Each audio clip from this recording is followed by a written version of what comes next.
ما علمتنيه فارجله إلي عند حاجتي إليه. بسم الله الرحمن الرحيم. وأما التعظيم فهي حالة للقلب تتولد من معرفتين، إحداهما معرفة جلال الله وعظمته وهو من أصول الإيمان، الثانية معرفة حقارة النفس وخستها وكونها عبدا مسخرا مربوبا، حتى يتولد من المعرفتين الاستكانة والانكسار والخشوع لله سبحانه، فيعبر عنه بالتعظيم. Malam ni kita belajar perkara yang ketiga daripada 6 perkara. Dia sebut minggu lepas, semaya ni akan jadi hidup sekiranya ada 6 perkara. Kalau tak ada 6 perkara ni, semaya itu jadi keraka mampu lah. Supaya orang buat keraka orang jika bila kita nabur padi padan tu buat keraka orang. Ambak Musa, ambak ayam boleh lah, ambak orang ni tak jeriti benda tu benda mampu. Begitu juga semaya ni sekadar nak royak kat orang dia semaya tu cukuplah dengan rukun 13. Tapi kalau nak royak ke Tuhan dan bawa dia ni semaya tak memadai dengan hanya kita amal rukun 13, mesti kita fahami lagi, kita buat lagi 6 perkara. Dan minggu lepas dia sebut dah 2 perkara. Yang pertama hudurul qalbi, yang kedua at-tafahum. Hudurul qalbi iaitu kita bermakna hadir hati. Hadir hati artinya ingatan kita ni bersama dengan kita, bersama dengan semaya kita. Baik masa kita baca, baik masa kita duduk bangun, duduk bersama dengan kita. Masa kita duduk deriti, kita duduk dengan rendah. Masa kita bangun, kita reti bahawa belah-belah bangun pada Tuhan, aku tidak mendekat langit, maknanya aku ni tunduk juga kepadamu. Begitulah seterusnya dalam masa kita baca dan sebagainya. Kemudian ayat itu tambah sekali lagi. Kata dia, hati manusia ni nak paksa dia tak boleh. Kalau dia tu kalau hati kita ni bahasa beri ingat rata-rata, maka kita nak pauk dia supaya ingat pada semaya, supaya ingat pada semaya sekarang atau ingat Tuhan sekarang, tak jadi. Kecuali hati kita sendiri itu reti bahawa semaya ni barang perlu. Bila hati kita sendiri reti semaya ni barang mustahak dan barang perlu, maka tak payah kita pauk dia, bahkan dia terpauk sendiri pada semaya. Belah mana nak suruh hati kita ni berasa perlu ke semaya? Gini ya kata dia. Sekarang iaitu mesti yakin ke tidak akhirat. Kamu dengar khabar bahawa akhirat ni ada, maka kamu pun tahulah ada akhirat. Kalau mu sekadar tahu je akhirat ni ada tapi mu sendiri tidak yakin, maka dengan sendiri mu tidak berasa mustahak ke sembahyang. Kerana sembahyang ni kepada orang tidak yakin kepada akhirat, dia kata awak menghabis masa. Tebas sembahyang boleh gapo tak ada gapo sekarang. Kalau duduk rumah boleh tidur. Kalau pergi padang boleh cabut ubi. Kalau pergi kedai boleh makan-makan angin. Pergi sembahyang boleh gapo. Jadi orang yang mempersoalkan sembahyang siapa kau ikat ni tanda bahawa dia sendiri tidak yakin pada akhirat. Tapi kalau dia yakin akhirat ni ada semati, soal jawab dalam kubur ada semati, berdepan dengan Tuhan ada semati, timbang menimang amalan ni ada semati, maka dia sendiri dia berasa mustahak pada sembahyang. Kerana sembahyang ni merupakan modal dia, merupakan cagaran hidup dia di akhirat dulu. Hitimah tak guna di akhirat, umum besar tidak guna, makan apa ni sahabat hana tak guna. Yang guna ialah ibadat. Dia kemuncak daripada ibadat ialah sembahyang. Bila kita sedar ibadat ni apa ni akhirat ni barang semati, dengan sendirilah kita pisau, kita ikhtiar supaya sembahyang kita ni benar-benar apa ni, supaya hati kita ni benar-benar bersama dengan kita semasa kita sembahyang. Dah waktu lah apa panggil hudurul qalbi. So, yang kedua dia ayat itu juga lepas pada hudurul qalbi itu at-tafahum. At-tafahum maknanya memahami apa yang kita baca dan memahami apa yang kita apa yang kumat-kumit mulut kita tu. Kata dia nak memahami, nak suruh kita ni memahami perkara ni, kata dia syaratnya Jangan berasa barang lain di muka dunia ni lebih penting. Ada lagi yang lebih penting daripada bacaan yang kita baca. Kemudian dia kata, kadang-kadang kita ni faham dah makna yang kita baca tu, tapi hati kita pergi juga ingat kau ni. Kata dia, kalau setahun ni keadaan agak, tak sedut buat begitu lah, tak sedut buat benda yang mu ingat tu. Tutup langsung, tinggal langsung barang yang mu ingat tu. Ini cara lagu tu, bila mu sembahyang, mu tak ingat lah kerana barang tu mu tak buat dah. Waktu Amal kata hari tu, makna kalau kita ni bahasa ingat ke kedai, tutup kedai. Kalau ingat kau cedung, tak usah cedung. Dengan cara lagu tu, hati kita tak ingat dah pada barang-barang tu. Moga barang tak ada, ingat buat lagi barang tak ada. Baki lagi berasa boleh terima kau ubat dia setara tumor tu, kalau kira hospital kerak tu. Bukan bahasa sapu-sapu ubat lele, kata kulit, ataupun ubat keleng, ubat cocok dak bahasa kerak tu. Sanggup kau kita hidup dengan kerak kaki, kerak tangan dengan tujuan nak berubat ni. Ini terserahlah kepada kepentingan kita. Misal kita orang sakit, kalau doktor kata mung kalau tak kerak jari ni mu mati. Kalau tak kerak kaki ni mu mati. Kerana kuman ni akan merayak naik Allah kepala, Allah tubuh. Ketika tu fikirlah, kalau kita berasa nak hidup lagi atas muka dunia ni, nak berasa kita duduk tengah gagah lagi, kerak gigi nak buat ni. Untuk nak hidup tu pandailah ikut kuih ni. Walaupun tangan kudung, walaupun kaki kudung, walaupun berapa kudung pun, untuk nak hidup pandai rezeki aku juga. Begitulah keadaan kita. Kalau kita semayang, dalam semayang kita duk ingat ke kedai kita, duk ingat ke pejabat kita, duk ingat ke pertanian kita, tak usah buang betul. Bila buang betul, mari soalan, apa nak makan lagu anak Allah? Hak tidak benar-benar boleh makan juga. Orang duk Kota Baru tanah Fadis Capeng pun tak ada, tapi hidup balik ada pun. Batu tu pula dia. Itu dia duduk. Jadi pusing kot mana pun terserahlah pada kita. Bukan dia nak suruh tutup sangat mata pencarian kita tu, tapi nak suruh hati kita ni tidak merabau kursi, tidak merayak kursi. Ikhtiarlah supaya hati kita ni duduk bersama kita, atau pemikiran itu bersama kita semasa kita sembahyang. 2. Malam ni pula diriwayat kali 3, iaitu at-ta'zim. At-ta'zim maknanya membesar, rasa gerung, dia menimbulkan rasa gerung dalam hati dalam masa sembahyang. Kata dia, rasa gerung tak rasa gerung ni sebenarnya halatul qalbi, satu suasana, satu keadaan bagi hati manusia. Tatawalladu min ma'rifatani, yang berpunca daripada dua jenis ma'rifat. Itu artinya belah mana nak suruh hati kita naik gerung ke Tuhan. Bila kita kata Alhamdulillah, segala puji bagi Allah misalnya, sebut nama Allah tu, rasa kau tak gerung dalam hati. Dia kata nak suruh gerung dua kisnya punca mari pada dua perkara. Misalnya gini sudahlah. Kedua-dua perkara ni hasil daripada makrifat. Makrifat kita dengan Tuhan dan makrifat kita dengan diri sendiri. Mung kenal setara mana Tuhan dan mung kenal setara mana dirimu sendiri. Kalau Tuhan mung kenal dengan sepenuh dan diri mung pun mung kenal dengan sepenuh, maka terpaksa dengan sendiri mung terasa gerung dan gedebar perut bila menyebut nama Allah. Serupa lebih kurang orang yang biasa duduk bukit, kalau sebut kata rima, sebut kata rima juga tak ada sebut rima tu, dia naik gerung dah. Naik gapa. Kenapa? Allah jangan sebut lambang, kata dia kawan kena dah. Kawannya hamba dia dah, kawannya siapa dia dah, kawannya kaum dia dah. Jangan sebut lambang. Kita ni walau sebut rima 4 kali sehari tak ada kuasa apa. Moga kita tak tahu rima. Dengar kabar kata rima ni ada di bukit, dengar kabar dia ni makan kambing, dia dengar kabar berapa. Tapi kita sendiri dengan sebab tak rajin siapa dia, kita pun tak rajin depan dengan dia, tak rajin tengok tapak dia, tak rajin dengar suara dia, maka itulah tak serupa dengan orang duduk bukit hak benar-benar makrifat dengan rima. Kat situ duduk. Jadi sekarang untuk nak menimbulkan rasa gerung ni, kata dia, mestilah berkanduk pada makrifat yang dalam. Makrifat makna kita kata pengenalan lah, pengertian. Makrifat, pengenalan atau pengertian. Nak erti apa dia? 2 perkara.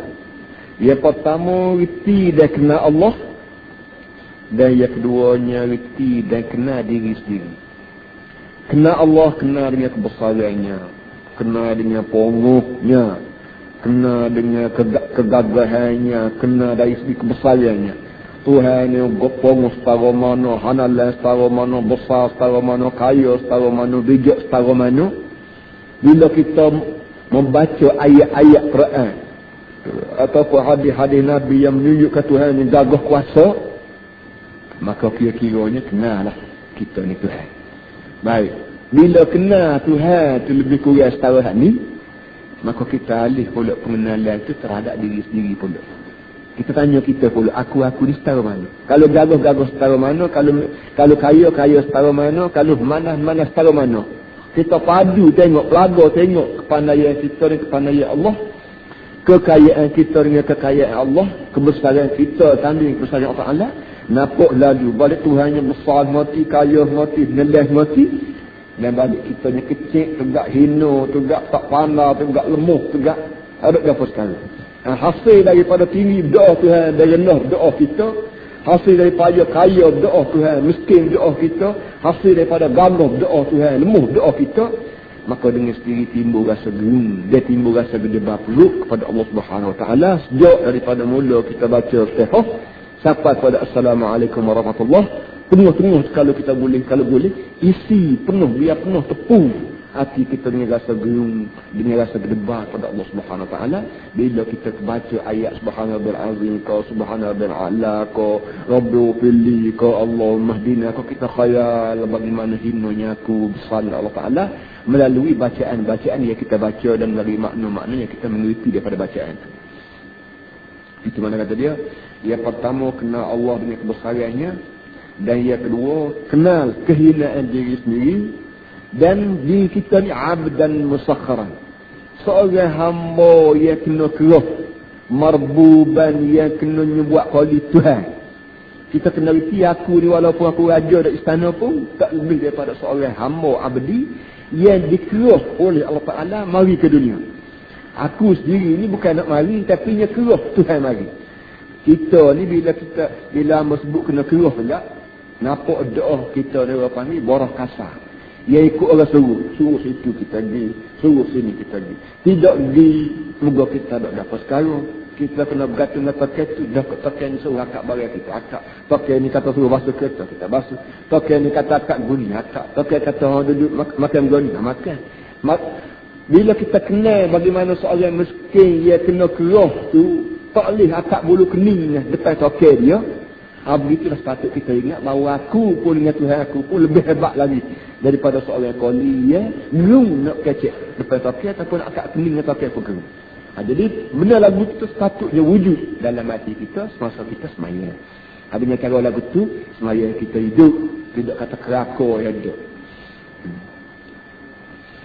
Kemudian kata dia hatta yatawallada min al-ma'rifatain istiqamatu wal-inkisar. Hasil kata dia daripada dua makrifat ini tercetus dan timbullah rasa istiqanah, rasa moyuk. Kata panggil moyuk, wal-inkisaru, dan inkisar makna pecah hati, wal khusyuk Allah Ta'ala dan khusyuk Allah Ta'ala. Mari berasa pecah hati. Pecah hati ni berapa maksud maknanya berasa kita ni terlekat seumur dengan Tuhan. Terutama budi seumur dengan Tuhan.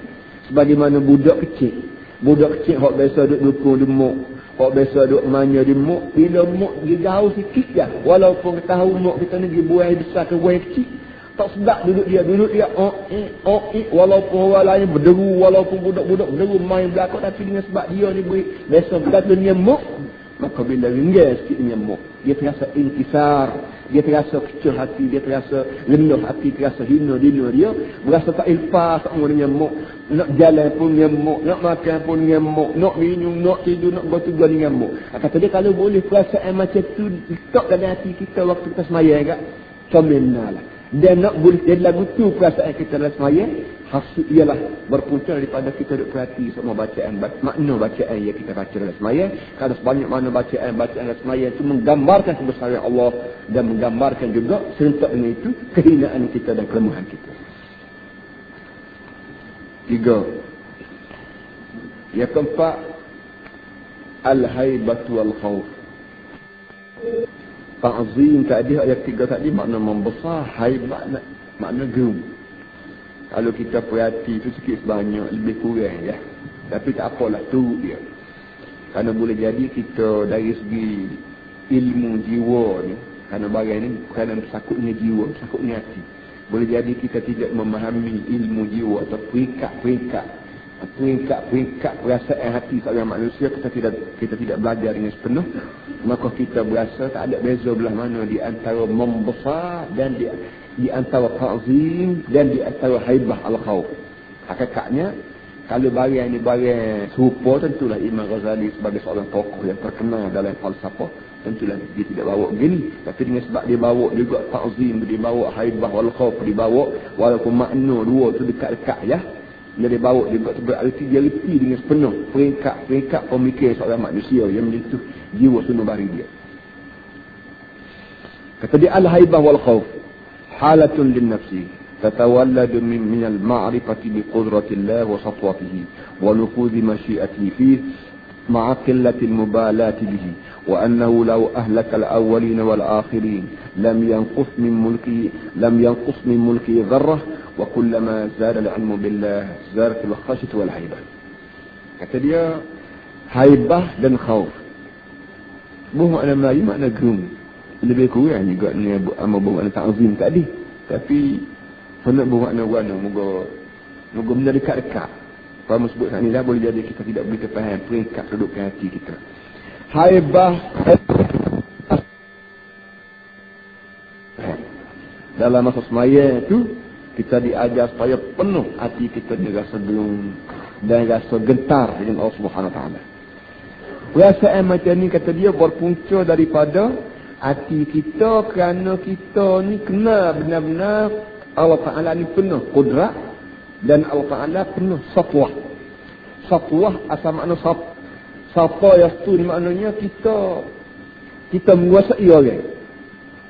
Macam puapok. Puapok tu bila dia diropok rumah orang, wali'adzubillah, dia buat perkara yang tuan rumah tak fikir benda tu dia nak buat tuan rumah. Dia ambil peti, dia ambil gelang tangan, dia pandang orang, dia kurung orang, dia bergapa orang, dia papa pandang, taruh buku dia bedih tu rumah, walaupun tu rumah setua bokok. Oh, kita nak kecekkan negara dia pegung, tapi seorang puapok dia sanggup buat benda-benda begini. Itu makna satwah. Satwah ni lah, serangan ni lah, tekanan ni lah. Kita kena berasa di Tuhan pun ada juga. Sebagaimana seorang yang bengih tidak berasa kesian belah pada orang yang dia nak buat, begitu dah Allah Subhanahu Wa Taala ada buah tu. Ada buah satwatihi, ada buah jabarutihi, ada buah intiqamihi, ada buah gasan dia, ada buah bengih dia, ada buah kasar dia. Kita kena ingat Tuhan ni ada buah tu, buah bengih, buah apa dia. Jadi sebagaimana orang bengih di muka dunia ni, kalau dia nak kata, dia tapat. Tuhan kita walaupun di sebelah pihak ada hak baik dia, tapi kita ni jangan ingat hak tu baik je. Tak ingat hak tu benih dia, kena ingat juga hak benih dia tu. Dalam masa semaya kita kena ingat bahawa Tuhan ni di samping baik dia, senyum simpul dia, ada juga buah pongoh dia, ada buah juga gasan gagal itu ada. Belah mana? Wa annahu law ahlakal awwal wal akhirin. Sekiranya Tuhan ni dia nak mati habis segala orang zaman hari itu dan segala orang zaman lain, lam yanqus min mulki dharrah, tidak akan jejah dalam kerajaan dia walaupun sebesar debu sekalipun. Kerajaan dunia lain, kerajaan dalam dunia ni, kalau rakyat dia keluar dari negeri duduk negeri orang lain, dia akan gila besar. Kalau mung di luar negeri, mung sana di sini, tak gila besar. Dan kedudukan kita Malaysia ni biasa. Dalam 2-3 hari kemarin dulu apa nama ni, berita daripada jauh bahawa nyo ni kelapa ni 3 ses butir. 3 ses butirnya. Kenapa kata dia? Satu daripada sebabnya kerana orang tak ada kapung, pakak pergi bandar habis di Singapura ke sama sekali, yang menyebabkan orang nak naik nyo pun tak ada. Orang nak koyok nyo pun tak ada. Orang nak pungut nyo tu daripada kebun ni pun tak ada. Kenapa? Kerana orang ni tak ada. Bila orang tak ada, maka kacau belau kedudukan ekonomi, kacau belau kedudukan pemerintahan. Nak rakyatnya, bila orang ni tak ada dalam sebuah negeri, maka kerajaan negeri gugur. Tuhan kita ni kata Allah Ta'ala dia tak fikir gitu. Bahkan Tuhan ni tidaklah kata bila hamba dia ramai maka paku naik cekuk dua cekuk. Tak. Kalau hamba dia tak ada maka paku dia pakat dia turun ke berapa tak ada.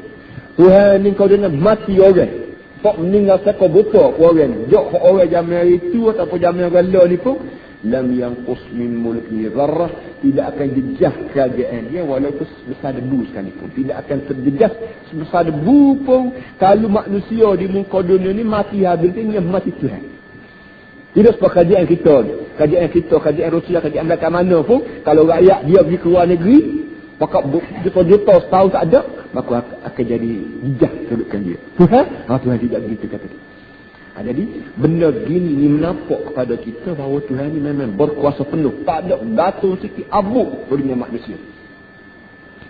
Segagah-gagah kerajaan di muka dunia ni bergantung bulat-bulat di atas gagahnya ataupun ramanya atau pintarnya rakyat dia. Bila rakyat dia pintar, bila rakyat dia ramah, bila rakyat dia berpelajaran, maka kerajaan negeri itu pun stabil. Tapi Tuhan kerajaan dia begini besar ni tidak bergantung sikit abuk pada manusia, tidak bergantung sikit abuk pada bijaksana manusia. Bahkan kalau manusia ni dia nak mati habiliti pun dia boleh mati tanpa sebagian jejas dan kurang dalam pemerintahan dia.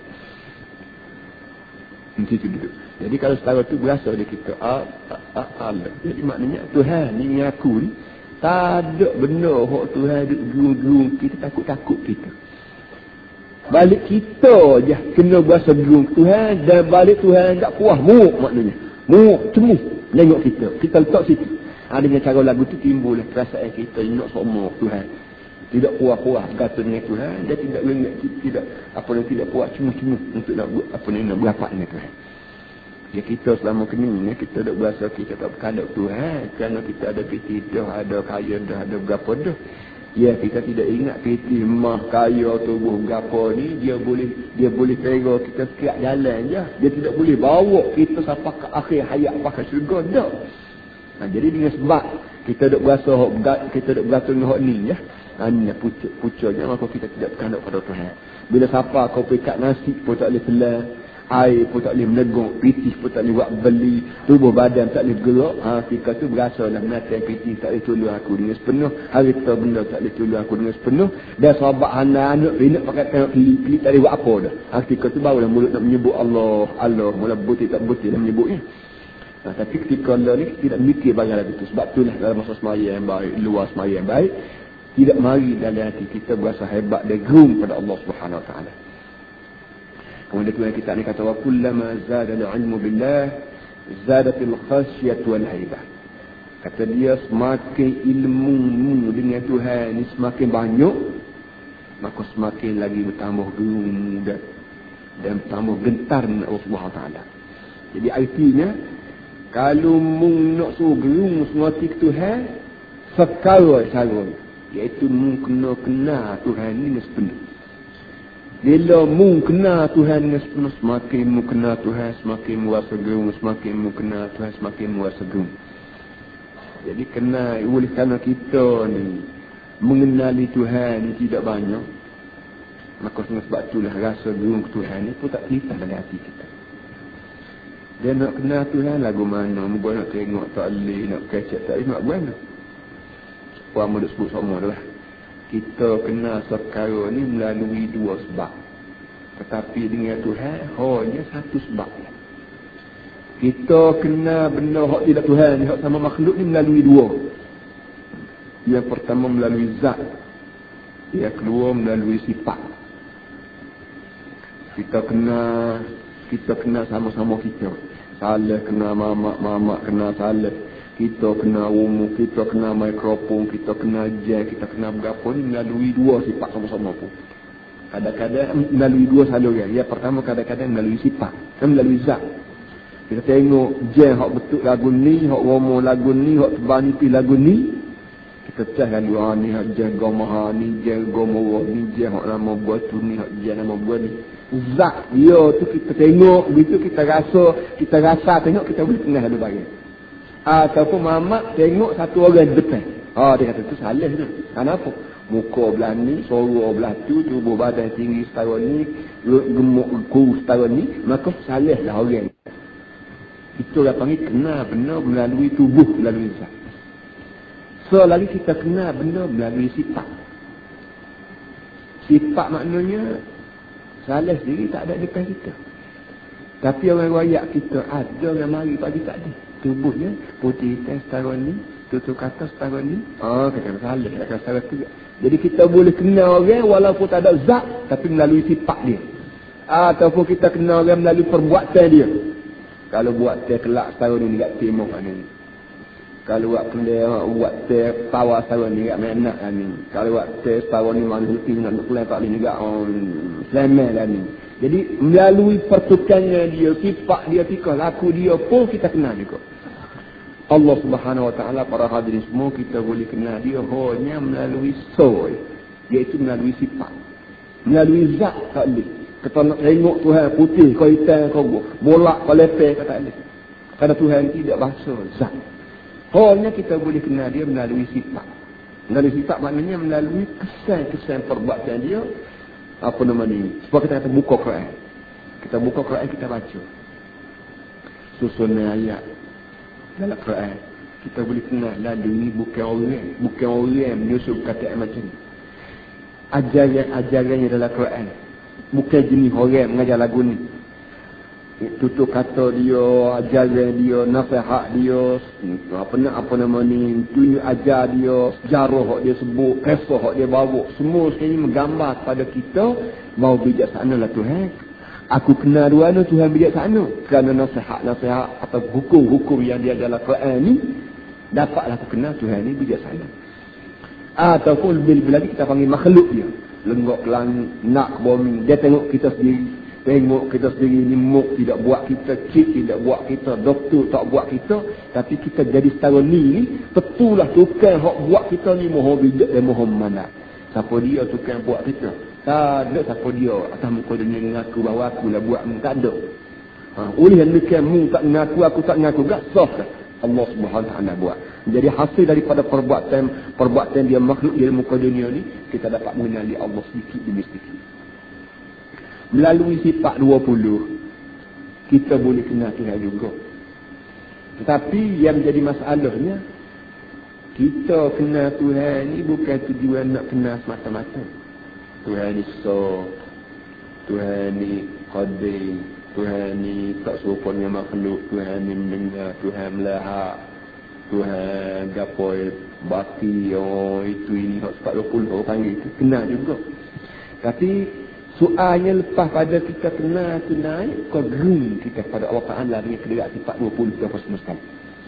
Naik kau rasa gerung kita kepada Allah Ta'ala bila kita tahu Tuhan ni ada, dia tak ada lala, dia ni tidak, dia ni baka, dia ni mukhalafatuhu, dia ni wahdaniyah, iradat, samuk, bahasa kalah tu. Lepas pada kita kenal dia lagu tu, naik kau rasa gerung kita, kau dah kenal barangnya. Gerung tak timbul lagi, sayang tak timbul lagi.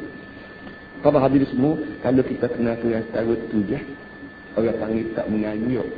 Orang panggil tak memecah berat. Ya kita naknya bukan kenal dak. Lepas pada kenal tu kita nak suruh naik gerung dan nak suruh naik sayur. Gerung kerana dia ada neraka tangan dia. Ada api tangan dia. Ada pelukur tangan dia. Tu naik gerung kita. Saya ni kerana dia ni mempunyai kerajaan yang besar, dia ni mempunyai kuasa untuk mati orang, hidup orang, dia ni kuasa untuk makan kita, untuk berapa kita.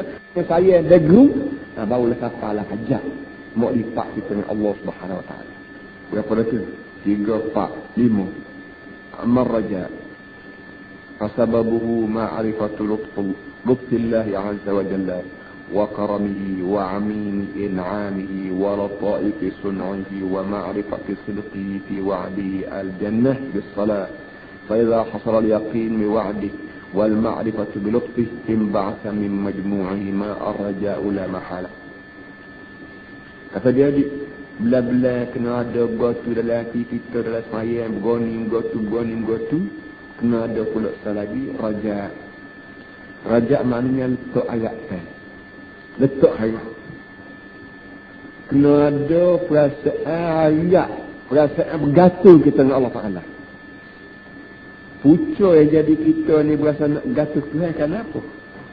Ada kata dia fasababu ma'rifatul fillah. Pucuknya kerana kita ni makrifat tentang lutf Allah Subhanahu Wa Ta'ala. Lutf kita bermakna lemah lembut. Lemah lembut tu kena untuk makna kelima lutfu tu dalam bahasa Arab. Ada orang mempersoalkan bagian ni, boleh jadi kena, boleh tak kena. Apalah, walau bagaimanapun sementara jumpa bahasa yang lain, kita gunalah lutfu maknanya lemah lembut. Dengan sebab kita kenal Tuhan ni benar-benar lemah lembut dengan makhluk dia. Wa karamihi, dan baik hati dia. Wa amimi in'amihi, dan meluasnya nikmat dia. Wa lataifi sun'ihi, dan halusnya pertukannya dia. Wa ma'rifati sidqihi fi wa'dihi al-jannah bisalah, dan kita makrifat bahawa Tuhan ni sengerti bila dia kata mana-mana orang buat ibadat, buat semaya kau buat berapa kat aku syurga. Fa idza hasala al-yaqin li wa'di, bila kita sungguh-sungguh yakin tentang janji Allah Ta'ala, imba'asa min majmu'ihi ma arja, akan tercetus daripada itu rasa harap la mahala tabis. Kata dia soalnya dua perkara sekarang. Pertamanya, mu tahu kau tidak Tuhan ni apa nama ni, kalau dia berjanji dia tak jadi, tidak janji. Mu yakin kau tidak bahawa Allah Ta'ala ni hak dia ada janji dalam Quran, orang nak buat syurga, orang nak buat neraka, kalau buat gini syurga, kalau buat gini neraka, tu dia berjanji kau teguran itu. Mu yakin kau benda hak dia kata ni tidak hilang. So, yang keduanya, mu yakin kau tidak bahawa Tuhan latif. Latif maknanya beraluh. Beraluh maknanya jenis orang boleh kira. Dia ni beraluh, boleh berkira. Latif ni dia lemah lembut, kita panggil. Lemah lembut dia, hati baik. Tuhan ni hati baik. Hasil daripada dia ni hati baik, maka sikit-sikit benda yang kita buat ke dia, dia balas kita banyak-banyak. Moga orang hati baik. Orang hati baik ni kalau kita buat pergi barang sikit pun dia sambut dengan penuh mulut, dengan senyum sipu, dengan tutur kata molek. Masa kata-kata lah orang kaya. Satu orang tu orang kaya, kita buat pergi diri sebuti. Bagi orang kaya diri sebuti ni buat gapo lah. Dia sekali beli sebuah jok, dua buah jok sekali beli. Kita buat beli sebuti, hok kereta puluk. Tapi kalau bahasa orang kaya tu hati dia baik, buat beli sebuti, kau buat beli paksa kau.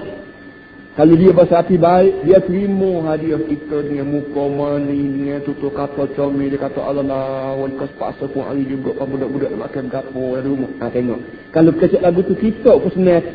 Kita kata, paksa wak hari, hamba beli 2 jok, tak habis makan, budak-budak makan. Ni apa wak hari paksa? Kalau bahasa hati dia kata lagu tu. Tapi kalau orang yang bahasa berjuru, dia nilai baik hati kita.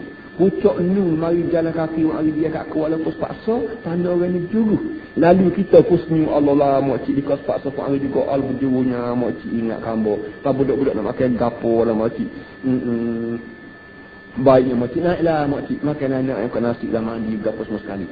Ni tanda hati orang lagu tuan rumah lagu ni, tuan rumah dia bahasa hati juru, reti serga hati baik orang. Ya dia ni wak aris paksa tu pun ketak-tak dah dia ni. Nak makan habis diri. Nak makan dia sendiri. Tapi dengan sebab dia ingat kita, dia wak aris juga. Benar lagu tu ada di Tuhan.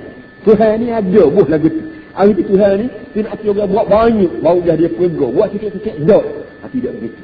Benar lagu ni para hadirin semua. Jaya putih mata orang nak ada. Tapi bila-bila orang ni jaya nak ada lagu tu, Tuhan ni memang kerja dia begitu. Ittaqun nara walau bisyikki tamrah, Nabi kata. Naklah kamu babah muka mulai pada api neraka walaupun dengan sebelah buah tamat. Tamat sebutir belah 2, sedekah sebelah, makan sebelah. Sebelah hak sedekah ni Tuhan mana lah kita kata tak, Tuhan mana lah pelahak nak bertulis labuk dia. Dah. Tuhan ni walaupun sebelah, walaupun sikit pun, sifat kata manusia ni buat bakti kepada dia, dia terima walaupun sedikit sekalipun. Buah ni, buah Tuhan ni hati baik ni menyebabkan hati kita berasa nak jatuh dengan Tuhan. Kenapa? Kerana kita kata Allah Tuhan mujulah mu ni pasien ni. Kalau mu ni bahasa pasien tak saya terima, hak sikit-sikit nak terima, hak banyak-banyak tak teruk lah, aku tak jumpa lah pahala aku ni mu akhirat kelak. Kenapa? Kerana aku buat sikit sekali, tak buat banyak. Buat sikit tu pula tak tu lagi mu terima ke tidak. Kata dengan sebab aku dengar khabar tu buaya mu ni terima sikit pun terima juga. Maka besarlah harapan aku ya Tuhan. Mudah-mudahan aku limpah daripada bencana azabmu di akhirat kelak. Kerana aku walaupun aku buat, aku mengaku aku buat sikit. Tapi bila-bila sikit pun damu ni bahasa hati baik, aku harap juga lah sikit aku ni akan timbul di akhirat kelak. Akan apa? Jumpa bila di akhirat kelak. Ini orang panggil ar-raja. Kerana semestinya bila kita semaya dan lepas pada wisalah, lepas tu kita duduk menunggu, maka jangan duduk gaduh baca buat duduk menunggu, maka ingat balik. Jok daripada terkebir, tapi jok daripada terkebir tadi sampai kesalahan ni, bila kita cek semula, berapa minit kok kita ingat Tuhan sebenar dalam sembahyang, di berapa minit kok kita lalu. Kalau kita duduk tengok balik, kita tahu jok daripada terkebir tadi sampai kerokok, tebal-tebal bagi dua tayak, bagi dua kira, tebal-tebal sangat. Belum pada akak terkebir tu, aku nak sembahyang molek tadi. Aku nak ayah setan, aku nak kenal setan, aku nak Tuhan. Dah lah bagi dua kira. Pas pada tu juga start ghairil maghdubi alaihim, kau start waladdallin, enggak mula raya, pas kau semua mano, pas kau kereta mano, pas kau ikan rebus, ikan goreng dapur, habis kau tiga ability. Tak ada bagi dua kira, kau tak ability tu. Kadang-kadang jok daripada bagi dua kira, pas kau tiga tayak, tak sudut, mau sedar balik. Baru sedar. Jadi kalau Tuhan ni hak bahasa pasien hati dia tidak baik, bahasa hati pongoh, bahasa hati gapo tak ada dah peri yang baik dia, maka tak ada peluang sikit abuk bagi orang supaya kita nak tupai-tupai duk segambi syurga dia kata. Tapi dengan sebab Tuhan ni ada tubuh jeruk dia tu. Jika manusia buat sikit, terima sikit. Buat manusia buat banyak, terima cara banyak. Kita tak sekira banyak, sekira sikit dia Tuhan. Aku dia sudahlah buat sikit. Dan kalau sikit dia pula boleh jadi terima juga. Tapi dengan sebab mu ni bahasa hati baik, segar juga hati aku ada harapan juga lah untuk aku menupai-menupai segambi-segambi syurga mu di akhirat tu. Aku rasa lagu ni biar ada juga dalam hati kita semasa kita menaikkan sembahyang kita. Barulah sembahyang kita ni hidup molek, tidak kerakau saja duk. 5 ya kena. Wa ammal haya. Haya maknanya malu. Fa bi istish'ari at-taqsir fi ibadah. Dengan sebab dia sedar cuai dia dalam ibadat. Wa ilmihi bil ajzi 'an al-qiyam bi 'azami haqqillah 'azza wa jalla. Serta tahu dia tentang lemah dia dari nak menegakkan, nak membangunkan ataupun nak menegakkan besarnya hak Allah Subhanahu wa taala. Wa yaqwa dhalika bil ma'rifati bi'uyubin nafs. Kata dia, bila kita sembahyang, khususnya bila kita sudah sembahyang, kena mari perasaan malu. Biar ada orang mari perasaan malu. Kenapa? Kau tengok pada makannya kira sungguh nak pergi sembahyang ni. Kau tengok pada air sembahyang dia kira sungguh nak pergi sembahyang ni. Kau tengok pada serban, tengok pada wasbah ni kira lah. Tetapi bila kita cek selama sebut tadi, rupa start daripada takbir sampai ke assalamualaikum tengok-tengok tu kalau benda 10 minit, enggak 1 minit, 2 minit ya kita dengan Tuhan, 8 minit lagi tu kita lock pada hati kita. Tak malu buat hal. Kalau tak berasa malu tu kerana kita panggil dah mayang misalnya dah sudah nak suami setang mana urus setang mana peduli apa jangan kena dah tak payah boleh ignorant baca molek cukup belakang dah peduli gila. Tu bahasa semayang orang jahil. Kalau semayang kita bahasa dunia orang alim gini tu ibah bahasa nak bekal ke akhirat kita kena cek lagi. Dalam masa cek baik dia patut nak berdebar, kau patut nak gemego, kau patut nak malu, kau patut nak tebang muka. Kenapa? Kerana benda yang kita buat tadi tak padan dengan sungguhnya baca gegak sebuah surah, gegak sebuah masjid. Tapi kalau kita cek, tak ada apa sekarang. Orang panggil semua makan kerupuk. Tika mamah juga kepung kepai. Tika menelan, lepas ni gapo lah, tak ada apa sekarang. Makan kerupuk habis RM1, tak ada masa kena apa. Banyak mana? RM1. Makan kepung kepai, kelak tak ada apa sekarang. Begitu tika semayang. Bismillah, Alhamdulillah, Subhanallah, Tapi bila kita cek banyak mana hak kita Tuhan dan banyak mana hak lupa, banyak daripada hak ingat. Dapat bahasa maju dah. Jadi perasaan malu tu kena ada. Dan perasaan malu ni berpunca daripada rasa cuai dalam ibadat dan rasa lemah kita, lemah daripada nak buat sungguh-sungguh, nak tunai sungguh-sungguh tentang kebesaran Allah Subhanahu wa taala. Jadi wa yaqwa zalika bil ma'rifati bi uyufin nafsi wa afatiha. Kata dia benda lagu ni akan menjadi gagah. Perasaan lagu ni akan menjadi kuat dalam hati kita setelah kita kenal keaiban diri. Kalau kita kenal diri kita ni, keaiban diri kita, penyakit diri kita, wa qillati ikhlasiha, dan sikit ikhlas kita, wa mailiha ila al-hazzil ajil, dan keinginan kita kepada kesenangan dunia cepat, fi jami'i af'aliha, di semua gerak kita, ma'al ilmi bi'azami ma yaqtadihi jalalullah, serta kita sedar bagaimana besarnya keperluan yang dikehendaki oleh kebesaran Allah. Kita ingat pada kebesaran Tuhan, dan Tuhan ni maha tahu isi perut kita, walaupun orang hak sebaris ni kita satu sah kita tak tahu apa sekarang hati perut kita, tapi Tuhan dia tak tahu habis licin. Bila kita sedar lagu tu, terasalah bagaimana malu kita. Kadang-kadang dalam masa baca tahun tegaknya kira lah belagu sedap, pajui kena, dewa maka jubah serban cukup suami dari segi zahir tak sikit abuk dia ni. Dan orang pun baik tu mamu balik punggung, baik tu mamu duk pitu ni pun tak skor sikit abuk lah, bawa tu email ni perut dia rata-rata fakunya mana tak skor sikit abuk. Kalau salah yang tu email balik punggung dia tahu benda lagu tu tak ada yang pakaian kita comel, malu besar itu. Sebagaimana cerita seorang Tok Makmum, seorang semaya balik punggung Tok Guru. Tok Makmum ni rupanya wali Tuhan besar, tapi dalam bentuk kapung gitu ya. Dia gitu semaya sekali balik punggung seorang Tok Guru. Tengah semaya balik dia mufarakah. Tengah semaya balik mufarakah. Dia semaya dulu sudah. Bila sudah semaya, dia tanya dia, apa yang mufarakah itu? Dia kata benda semaya yang Tok Guru ni. Benda. Apa kata? Kalau tak wadah, kata dia, kebir, mata, rata pergi. Aku tak cakap teruk tu dia. Hati dia tu rata-rata. Dan Tok Makmum ni dia reti lagu mana tu masalah dia lah. Mak ripak dia, panggil wali dia berapa dia.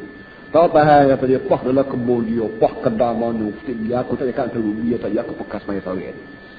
Bila orang dengar dia kata lagu tu, dia pun bertanya Tok Guru. Dia kata, Tok Guru, ada balik punggung tak di sorang, semaya mufarakah kata Tok Guru. Bila orang tanya, apa lagu tu, dia kata dia lelah dia otak tahan main Tok Guru. Kau cakap teruk tu, dia kata, semati kau tu. Dia kata, semati. Dia kata, semati, aku maya, dia kata rata begitu. Dia kata buat nak kira. Benda para hadis semua, benda lagu ni benda tak boleh ikut sains, ikut teknologi saja tak ada. Sains, teknologi tak ada nak tu hati perut orang. Dia mulai sains, teknologi ni dia ikut lain. Tapi bagian ni boleh tukar hati perut orang ni lagu lain. Ini lagu mana para hadis semua itu banyak cerita lah. Walau bagaimanapun, hak tentunya dengan takwa pada Allah. Bila kita patah sungguh, bila kita berinak sungguh hidup di muka dunia, bila kita ngerti sungguh bagaimana besar Allah Ta'ala akan beri pada kita ilmu yang tak fikir bahawa bagian itu boleh kita riki. Termasuklah kita boleh tahu isi perut orang, hati fikirnya orang. Jadi benda-benda begini kata dia ni, bila kita sedar bahawa kita ni lemah, kita Allah Ta'alanya gagah, bila kita sedar bahawa Tuhan tahu isi perut kita, kita sendiri usah nak tahu nak tahu sepenuh bagi orang dalam tubuh badan kita sendiri pun kita tidak tahu berapa dia lah poket kita. Kadang-kadang terlupa cari gagal macam hati duk mana, kadang-kadang bagian tu tak telinga kita je cari rata. Jadi kalau kita ni lemah setara tu dalam masalah tubuh badan kita, sedangkan Allah Ta'ala mempunyai tahu dia pakai isi perut kita, kita terasa lah malu je kita berdepan dengan Allah Ta'ala. Tiba-tiba bila-bila kita ni tinggal rumah, tinggal kerja, tinggal bertugas, mari nak sembahyang berkata dengan Tuhan, duk tengah sembahyang tu pun rasa juga. Marilah perasaan malu itu aku, malunya aku padamu. Walaupun benda ni orang tak tahu, tapi ilmu aku yakin, ilmu tahu sepenuh. Benda gitu kena ada dalam hati kita, khususnya lepas pada kita sembahyang. Jadi tempat lain Tuhan kita ni sebut, kalau boleh tak usah lepas sembahyang dia benda hok nakal. Benda hok nakal itu tidak mesti untuk sembahyang. Sembarang gerak kita yang kita buat dengan nama Allah, maka nakal ni cuba kita padu belaka. Mudah-mudahan segala kerja buat kita akan jadi hidup belaka, akan jadi mempunyai jiwa belaka, dan di akhirat kelak akan dapat kita tupai dia di akhirat. Bukan untuk sembahyang sekarang je tak ikut. وهذه المعارف إذا حصلت يقينا انبعث منها بالضرورة لا حالة تسمى الحياة. Kata dia keadaan ini, وهذه المعارف makrifat ini, makrifat kita dengan kegagahan Tuhan, dan makrifat kita dengan kelemahan kita, makrifat kita dengan kealiman Tuhan, makrifat kita dengan kejahilan kita, dan lain-lain lagi. Idza hasalat yaqinan, bila dapat padamu dengan sungguh-sungguh, imba'atha minha bi-darurati halatun tusamma al-hayat, akan tercetus daripada makrifat ini secara mesti satu keadaan yang namanya hayat, namanya malu. Dia sendiri mari perasaan malu. Akhir sekali kata dia, fahadhi asbabu hadhi sifati, inilah semua sebab dan punculnya sifat-sifat ini. Jadi sifatnya dan nak boleh kemari nakal tu mesti ada sebab-sebabnya, dan sebab-sebab itulah pun diberitahu pada kita. Wa kullu ma tuliba tahsiluhu fa'ilajuhu ihdaru sababi. Setiap kali kata dia awak nak suruh sifat ni mari, maka kena buat ada sebab dia. Maknanya misalnya dia ajar kepada kita tadi, sudah sah lewat sembahyang mesti ada rasa malu. Malu-malu tak duk mari dengan tak sebab. Kata dia, nak suruh mu ni berasa malu, awak hari sebab aku ayat tadi. Kala mari sebab-sebab. Sebab nak boleh jadi malu ni ialah kerana Tuhan tengok aku. Walaupun orang yang duk sembahyang kali dengan aku tak tahu hati perut aku lagu mana, tapi Tuhan tahu. Bila Tuhan tahu hati perut aku meraya tak meraya, meraba tak meraba, maka dengan sendiri dia kata dia mau tak mau terasa malu. Kenapa? Kerana sebab sebut tak ilah. Kita ni misalnya serban molek dah janggut panjang dah, joboh pakai kain putih bersih, tapi luar ada rupa dalam itu tak kemalu. Sebab dia bisa itu kita panggil raja naik kumu, hesek rupuk muka tangga pintu kita cat, tapi dalam rumah sarang nabau pun nanti ayam puah gitu gini. Tidak kalau panggil buat ngari raja. Luar je kira boleh. Raja mula-mula sapa aku pun tak senyum. Tengok muka tangga cuci minyak. Dia sekarang dalam tak? Lebih lah golek tak ceh lah panggil. Rupa pintu wah bang ucar lah bang berapa. Tidak kalau panggil apa nampak buat ngari ke Tuhan. Begitulah keadaan kata dia. Pakar macam-macam air Ismail yang kosok 3 kali cukup lekat itu, tapi luar dalam perutmu yang pusuk bangal setan tidur belakang aruman dalam perut. Ini dah benar-benar beginilah mungkin kena rasa malu ke Tuhan. Hak semua tiga belum daripada kita baca kitab ni. Berapa kali kita memiliki lalu, berapa kali kita memiliki sebagaimana hak dia ajar kita. Ini dia ajar kita ni teknik. Orang muda panggil teknik. Cara nak hidup semaya. Nak suruh semaya ni nampak hidup. Dia boleh kita gantung dia di akhirat kita. Jadi benda lagu ni kita pun berasa betul. Kita berasa betul kalau ada benda-benda baru nampak semaya kita ni hidup. Kalau tak ada benda ni baca, rokok. Apa tu? Assalamualaikum. Agak pengugi. Belah mana jadi dengan semaya kita dan belah mana keadaan kita pada tu. Tak pernah fikir. Tapi setelah kita baca pun, kita berasa kekurangan pada kita dan kecuaian pada kita semasa. Dan soal sekarang ni, belum daripada kita dengar hak dia ni ajar ni, berapa kali kita fikir benda-benda begini, serupa dengan hak dia ajar. Boleh jadi adik kakak hak tak rajin dengar begini ni, boleh jadi tak pernah fikir. tak penuh, mari haibah, mari ta'zim, mari hudurul qalbi, mari intisar, mari khauf, mari apa. Maka kita tak pernah fikirlah semaya kita. Jadi kalau setara tu benar ya, bahawa kita tak pernah fikir gua ni tak, maknanya kalau kita dah buat-buat ada semua puasa baik, maya baik, bersarah baik, ngaji, mengajar, boku, berani, kita buat yang kita cadang bila-bila nak makan ni muka dunia, nak makan juga di akhirat. Boleh jadi guna sekat dunia, akhirat kita tak ada tak? Kerana kita tidak isikan perbuatan kita dengan menyiapkan. Terima kasih banyaklah kita kepada Imam Ghazali. Dia berdoalah kita pada pengarang kita ni. Mudah-mudahan Allah Ta'ala berbalas baik pada kita kerana usaha dia menulis baik-baik. Sikit lagi. Bayanud dawa'in nafi' fi hudul qalbi. Nak royak sikit ubat yang memberi guna untuk hati hati. Nak royak ubat kata dia. Nak royak nawas. Ubat-ubat menawar-menawar ni biasanya kita gaji dengannya kalau orang sakit demam. Kalau sakit demam, kalau orang sakit orak, ugat-ugat orang panggil ubat lah. Tak gitu kan? Melakau hati kita lupa Tuhan masa semaya ni tidak rasa berubat. Tapi Imam Ghazali anggap bahawa bagian ini juga penyakit yang perlu diubat. Bila kita semaya tapi hudurul qalbi tak ada. Kita semaya mulut yang baca, hati kita pergi rata-rata. Kita tidak berasa perbuatan lagu, keadaan lagu ni merupakan penyakit di kita. Tapi Imam Ghazali dia ni penyakit. Cuma tidak penyakit kulit dia, penyakit dalam, penyakit hati. Dengan sebab hatimu penyakit, sekarang cuma aku nak raya ubat. Gapa dia kata dia? Alam anna al-mu'mina la budda an yakuna ma'aziman lillah wa khaifan minhu وراجيا له ومستحييا من تقصيره فلا ينفك عن هذه الأحوال بعد إيمانه وإن كانت قوتها بقدر قوة يقينه فانفكاكه عنها في الصلاة لا سبب له إلا تفرق الفكر وتقسيم الخاطر وغيبة القلب عن المناجاة والغفلة عن الصلاة.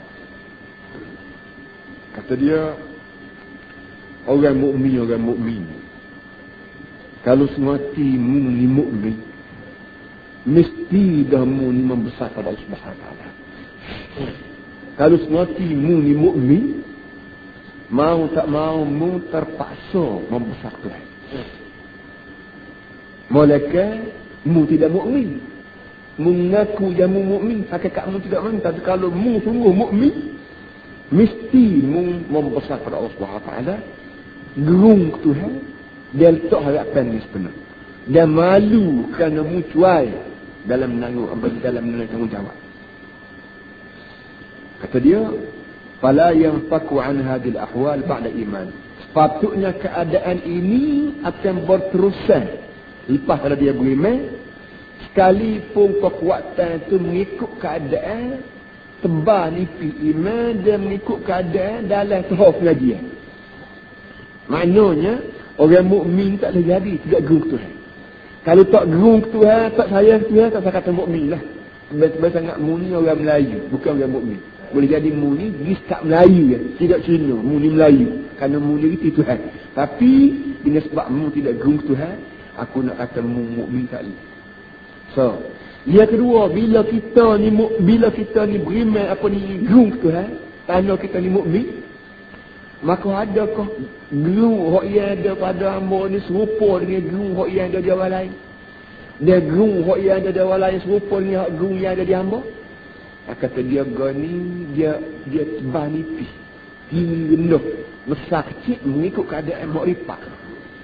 Makrifat kita setara mana, pengajian kita kenalan dengan Tuhan setara mana, dia tu kenal banyak, tebal iman dia. Dia tu kenal Tuhan, bobo kenal, nipis iman dia. Dia tu iman dia kuat, besar, apa dia orang panggil gagah iman dia. Dia tu kenal Tuhan, tak bobo kenal, ni apa ni lemah iman dia. Masih tidur. Baik. Oleh yang demikian, oleh kerana orang mukmin ni bahasa dia bahasa besar Tuhan, bahasa dia dah gerung Tuhan. Famfikakuhu anha fi salati Oleh itu, pecahnya benda ni daripada dia semasa dia semaya, la sababalahu illa tafarruqul fikri. Tidak ada sebab lain, kata dia, kecuali kerana fikir yang mesti berar dalam masa semaya, berar bercabar-cabar, wa taqsimul khatir, dan fikir yang kamu berbelah bagi, wa ghaibatul qalbi 'anil munajah wal ghaflah 'anis salah, dan kerana hatimu tergelar hatimu mengenai dengan munajatmu dan mengenai lalam dalam semaya. Kata dia, yang jadi lagu juga dalam semaya walaupun salah daripada hak patut, salah gamuk. Hak gamuk tak bila mu ni mukmin enggak, hatimu terus meluru dengan Tuhan lah. Tapi bila mu semaya, kadang-kadang ada masa mu ingat, ada masa lupa. Puncanya apa? Punca kerana fikiranmu berat. Dalam masa musmaya itu tidak bolak hatimu pada Allah Subhanahu Wa Taala, dan khatir atau lintasan hatimu juga berbelah bagi pada barang lain sama. Wala yanha 'anis salati illa al-khawatirul waridah asy-syaghilah. Fad-dawa'u fi ihdaril qalbi huwa daf'un tilkal khawatir wala yadfa'u syai'a illa bidaf'i sababi fal ta'lam sababahu. Oleh itu kata dia, ubat untuk nak bawa kara mari hati ialah kena tolak benda khawatir. Benda khawatir mana benda yang melintas dalam hati kita. Kita duduk tengah semaya molek punya teringat batu, teringat buani. Sebagaimana cerita seorang tukar kayu. Kalau apa namanya, dia ilai pahak. Cari pahak, rapa-rapa tanya bini, tanya anak. Tak jumpa paksa. Siapa tanya semaya molek? Allahu Akbar. Ingat dah pahak dia balik situ. Dia selit bini balik situ. Dan dia kata apa ke dia? Ketika dia cari keluar bini, anak habis, tak jumpa. Punya setan buat kerja. Bila siapa tanya semaya, Allah salih. Allahu Akbar. Nah, semaya. Tak ada lagi. Saya nak kata buat lagi. Jadi itu yang kita ada kata, ubat untuk kara mari hati, supaya hatimu bolak dengan Tuhanmu, daf'un tilkal khawatir. Tolak benda. Nak tolak benda hak fitah Allah billah mai hati tu. Kamu dia kata dia nak tolak barang tu bekas naik. Nak tolak barang tu tak boleh tolak kecuali illa bidaf'i sababih. Malaikat kena tolak sebab-sebab dia. Sebab puca putih yang menyebabkan hatimu lilah tu, hak tu kena buat. Belah mana sebab? Panjang tu. Wa sababu mabaridul khatir wallahu a'lam. Insyaallah. Sallallahu alaihi wasallam.